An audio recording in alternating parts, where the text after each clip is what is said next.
Hello everyone, welcome to my YouTube channel. आज हम पढ़ने वाले हैं बहुत ही महत्वपूर्ण टॉपिक। हर प्रकार के एग्ज़ाम, प्रतियोगी परीक्षाएं हो या और किसी प्रकार की परीक्षा, हर प्रकार की परीक्षाओं के लिए बहुत ही महत्वपूर्ण अनुपात यानी रेशियो आज हम ये पढ़ने वाले हैं। तो आइए देखते हैं अनुपात क्या है और क्या इसके उपयोग है, इसके सवालों को कैसे हल करते हैं। तो सबसे पहले तो अनुपात का से तात्पर्य है किन्हीं दो राशियों की तुलना। दो राशियों यानी वो दो राशि जो है वो समान होना चाहिए, जिनके बीच हमको तुलना करना है। कहने से तात्पर्य है जैसा कोई भी किसी वस्तु की लंबाई है और किसी दूसरे वस्तु की लंबाई है, तो उन दोनों लंबाइयों के बीच हमको तुलना करना है, तो हम वहाँ पर अनुपात करेंगे। या द्रव्यमान, कोई एक वस्तु जिसका द्रव्यमान कोई एक कितना भी द्रव्यमान हो, जैसे 5 kg 10 kg कोई भी हो, और दूसरा वस्तु है उसका द्रव्यमान, तो उन दोनों द्रव्यमानों के बीच तुलना करेंगे। तो राशि जो है वो समान होना चाहिए, पहला चीज है। लंबाई है तो दोनों लंबाई में हो, जिनके बीच हमको तुलना करना है, अनुपात ज्ञात करना है। द्रव्यमान है या समय है या और जो भी चीज है, तो इस चीज को हमको ध्यान रखना है। और दूसरी चीज महत्वपूर्ण है कि तुलना जब हम करते हैं तो किसकी तुलना किसके साथ, ये भी बेहद ही इंपॉर्टेंट है, क्योंकि इसमें क्रम बदल देने से आंसर बदल जाता है।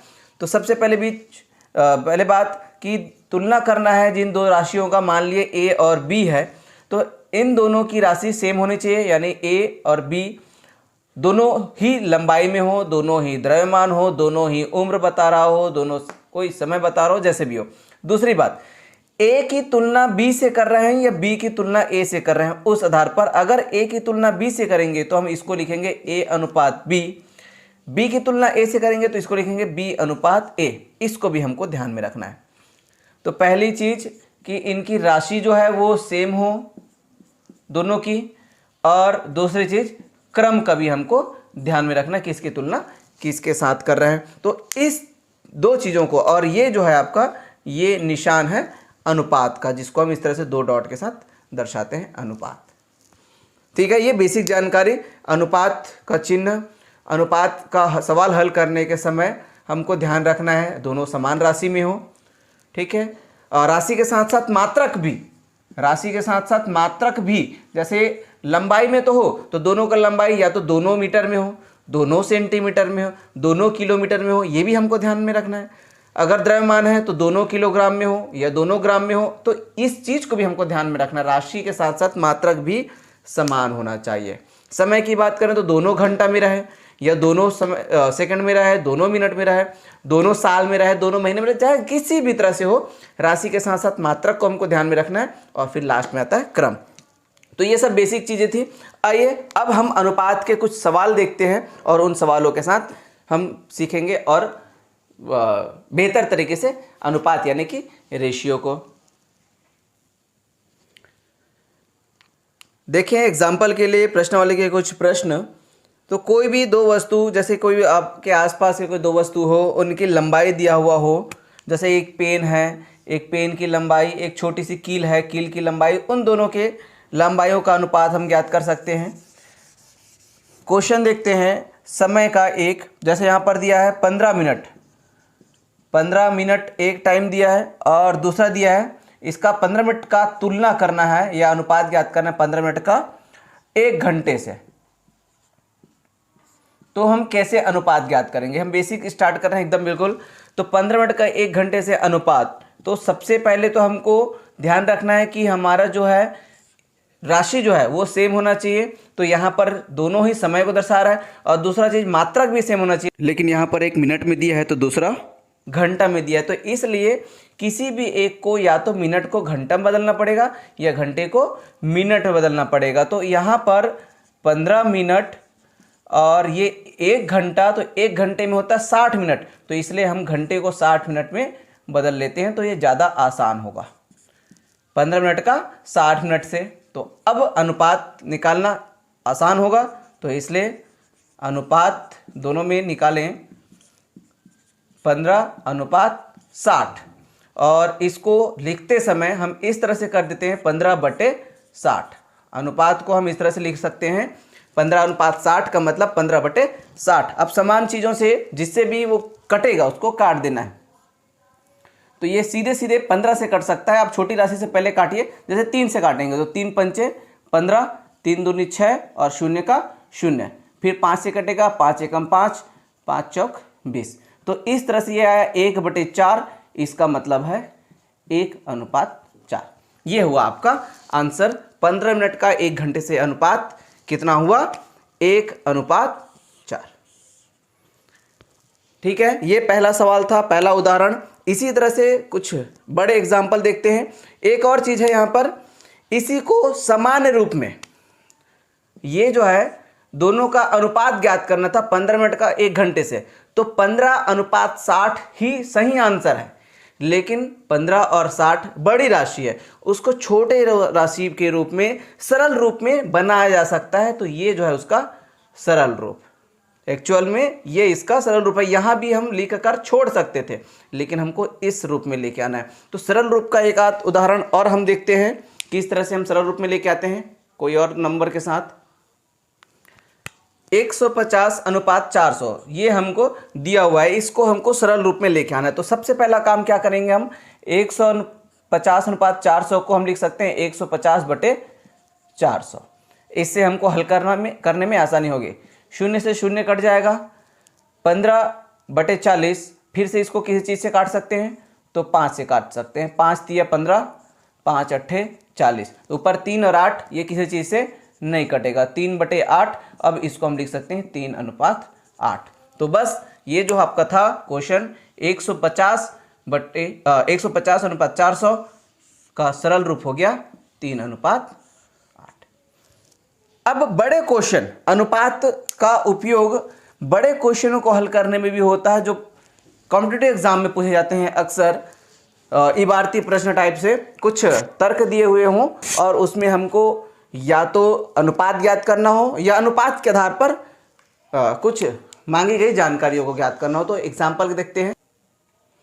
एक क्वेश्चन है यहाँ पर, एक स्कूल में कुल विद्यार्थियों की संख्या 1500 है, उसमें से लड़कियों की संख्या 600 है, लड़कों तथा लड़कियों की संख्या का अनुपात ज्ञात कीजिए। तो देखिए यहाँ पर क्वेश्चन में हमको लड़कों तथा लड़कियों की संख्या का अनुपात ज्ञात करने कह रहा है, पर लड़कियों की संख्या दिया है, लड़कों की संख्या नहीं, कुल संख्या जरूर दिया है। तो यहाँ से हम कुल संख्या जो दिया है और लड़कियों की संख्या दिया है, वहाँ से लड़कों की संख्या ज्ञात कर सकते हैं। तो सबसे पहला काम वही करें, लड़कों की संख्या हमको पहले निकालना पड़ेगा। तो ये हो जाएगा आपके पास 1500 ऋण 600, तो ये हो जाएगा 1500 ऋण 600 बराबर हो जाएगा, 1500 में 600 घटाएंगे तो ये हो जाएगा 900। ठीक है, और साथ ही लड़कियों की संख्या उसमें दिया हुआ है, लड़कियों की संख्या कितना दिया है, 600। ठीक है, तो इन्हीं दोनों के बीच हमको निकालना है अनुपात, 900 और 600। तो इसलिए किसका अनुपात पूछा है, ये हमेशा ध्यान रखेंगे कि किनका अनुपात, लड़कों तथा लड़कियों का, इसलिए हम लड़कों को पहले रखेंगे। लड़कों तथा लड़कियों का अनुपात। तो अब यहाँ पर वैल्यू रख दीजिए, कितना, लड़कों का है 900 और लड़कियों का है 600। ठीक है, 900 अनुपात 600, तो ये हो जाएगा 900/600, जैसे कि हम हमेशा हल करते हैं। शून्य से शून्य कट गया, फिर से शून्य से शून्य कट गया, 6 और 9 को काटेंगे तो 3 से, 3 दूनी 6, 3 तिया 9, 3 और 2 ये बट गया 3/2, यानी इसको हम लिख सकते हैं 3:2। बस ये आपका आंसर है, 3:2।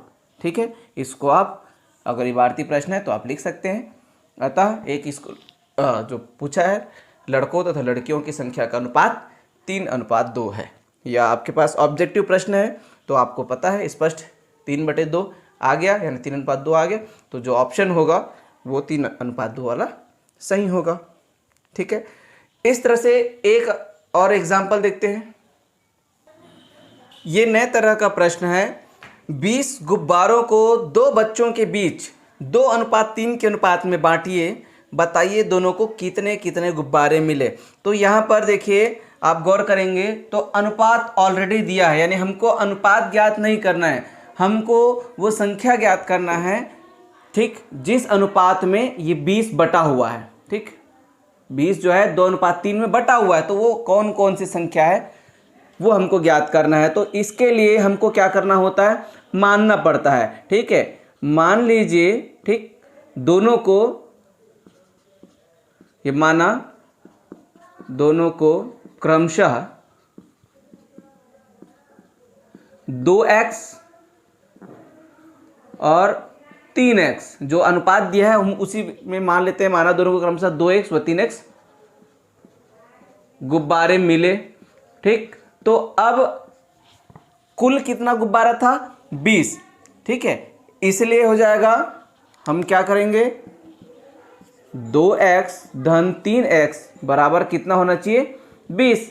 उनको एक को 2x मिला, दूसरे को 3x मिला और कुल गुब्बारा है 20, यानी दोनों का योग होना चाहिए 20। तो ये हो जाएगा 2x धन 3x 5x बराबर 20, या x बराबर 20/5, 5 एकम 5, 5 चौक 20, x का मान है 4, x का मान 4 है। तो यहाँ से हम इन दोनों का मान वापस ज्ञात कर सकते हैं। x का मान 4 आ गया, अतः पहले को मिलेगा 2x यानी 2 गुणित 4 मतलब कितना हुआ, 8। ठीक, और इसी तरह से 3x, तो 3 गुणित 4 यानी 12, 3 चौक 12। तो इस तरह से दोनों को कितना मिला, एक को मिला 8 और दूसरे को मिला 12। ठीक है, 8 और 12 का योगफल 20 आता है, आप ये भी चेक कर सकते हैं। ये हो गया आपका आंसर। स्पष्ट है? तो इस तरह से ये अनुपात का उपयोग है, जिसमें अनुपात ही ज्ञात करना हो जरूरी नहीं है, इसमें अनुपात दिया था, हम उस अनुपात की सहायता से वो संख्या ज्ञात की है। ठीक, जो ये जो 20 है बटा हुआ था 2:3 में। तो ये एक एग्जाम्पल हो गया। सभी प्रकार के प्रतियोगी परीक्षाओं में आयु से संबंधित प्रश्न हमेशा पूछे जाते हैं। उसी तरह से एक प्रश्न यहाँ पर दिया है, वर्तमान में एक पिता तथा पुत्र की आयु 50 वर्ष एवं 20 वर्ष है, पिता तथा पुत्र की उम्र का अनुपात ज्ञात करो। ये क्वेश्चन है और 3 कंडीशन है, 3 अलग अलग समय के आधार पर इनका अनुपात जो है ज्ञात करना है। ठीक है, तो इस तरह से हमको कंफ्यूज करते हैं प्रतियोगी परीक्षाओं के प्रश्न, क्योंकि उसमें आंकड़े कुछ और दिए हैं और कुछ और आंकड़ों के आधार पर अनुपात ज्ञात करना है। पहला तो वर्तमान में, तो वर्तमान में हमको अनुपात सीधे सीधे ज्ञात कर सकते हैं, जैसे 50, ये जो है वर्तमान में पुत्र और पिता का जो अनुपात है सेम है, चलिए ठीक है, वही तो कर रहे थे, 50:20 जैसा कि दिया हुआ है। इसको हम लिख सकते हैं 50/20, 0 से 0 कट गया, 5/2 ये बन जाएगा, और इसको हम लिख सकते हैं 5:2। पर अब जब पुत्र की आयु 10 वर्ष थी, यह कंडीशन है, 10 वर्ष थी मतलब अभी 20 है, तो 10 वर्ष थी का लिए हमको क्या करना पड़ेगा, इसमें 10 घटाना पड़ेगा। तो जब बच्चे का जो उम्र है, पुत्र की उम्र है, वो 10 वर्ष कम है, पीछे है। ठीक है, तो पिता का भी उम्र क्या होगा, 10 वर्ष कम होगा। तो इसका जब उम्र 10 वर्ष कम हुआ है और 10 वर्ष बना है, तो इसका भी कम होगा, तो ये बनेगा 40। ठीक है, कंफ्यूज नहीं होना है। पुत्र का उम्र 10 और पिता का उम्र 40, दोनों में 10-10 कम कर दिए हैं, क्योंकि 10 वर्ष थी की बात कर रहे हैं। ठीक है, अब इनका अनुपात निकालेंगे तो 40:10 यानी ये हो गया 40/10। सरल करने के लिए इस रूप में लिख सकते हैं 4/1, यानी ये हो जाएगा 4:1। तीसरी कंडीशन, जब पिता की आयु 75 वर्ष होगी, यानी 75 वर्ष होगी की बात कर रहा है, तो पिता का उम्र अभी कितना है, 50। 75 वर्ष होने के लिए उसमें 25 जुड़ा है, इसलिए पुत्र की भी उम्र में हम 25 जोड़ेंगे, अभी 20 है, तो ये हो जाएगा 45। ठीक है, 75, ये 50 में 25 जुड़ा है, इसलिए यहाँ पर 45 आया, इसमें 20 में 25 जोड़ दिए हैं। तो अब इनके बीच हम अनुपात निकालेंगे, 75:45, ये हो गया 75/45। सरल रूप में बनाने के लिए हमको इस तरह से बटे के रूप में लिख लें, ताकि काटना आसान हो। इसको हम काटते हैं 5 से, 5 निया 45 और ये कटेगा तो ये हो जाएगा 5 एकम 5 और यहाँ पर बचेगा 2 शेषफल तो ये 5 पंचे 25। ठीक है, फिर अब ये कट सकता है 3 से तो ये हो जाएगा 3 तिया 9 और 3 पंचे 15। तो इस तरह से 5 और 3, इससे आगे और कुछ नहीं हो सकता। तो ये 5/3 इसको हम लिख सकते हैं 5:3। तो अब आप देख रहे हैं स्पष्ट रूप से इन तीनों का ही हम अनुपात ज्ञात कर चुके हैं। वर्तमान में अनुपात है 5:2। जब पुत्र की आयु 10 वर्ष थी तो उस समय उनके पिता का उम्र 40 वर्ष था और उनके अनुपात ये है। जब पिता की आयु 75 वर्ष होगी तो उस दौरान पुत्र की आयु भी 45 वर्ष होगी, तो उस दौरान उनका अनुपात है ये। तो ये है अलग अलग शर्तों के अनुसार उनके उम्रों में अनुपात ज्ञात करना। तो ऐसे ही बहुत सारे प्रश्न का आपको सामना करना है अनुपात से संबंधित, लेकिन आपको सिर्फ वही चीज़ ध्यान रखना है जो बेसिक स्टार्ट में मैंने कहा है। उनकी इकाई समान होनी चाहिए, या जो राशि है उसका इकाई समान होना चाहिए, उनका मात्रक समान होना चाहिए, और हमको ये ध्यान में रखना है कि किसके किससे तुलना करनी है, किसका किससे अनुपात ज्ञात करना। जैसे इसमें कहा था पिता और पुत्र का, इसलिए पिता का उम्र जो हर समय हमने पहले रखा है क्योंकि इस तरह से क्वेश्चन था। तो इसको भी आप हमेशा समझेंगे। तो अनुपात से संबंधित सभी क्वेश्चन हम चर्चा कर चुके हैं। आप और प्रैक्टिस करिए और इसका भरपूर उपयोग करिए हर प्रकार के एग्जाम में। उम्मीद करता हूँ आपके लिए ये वीडियो बहुत ही उपयोगी होगा। अब मिलते हैं नेक्स्ट वीडियो में नए टॉपिक के साथ। तब तक के लिए बाय।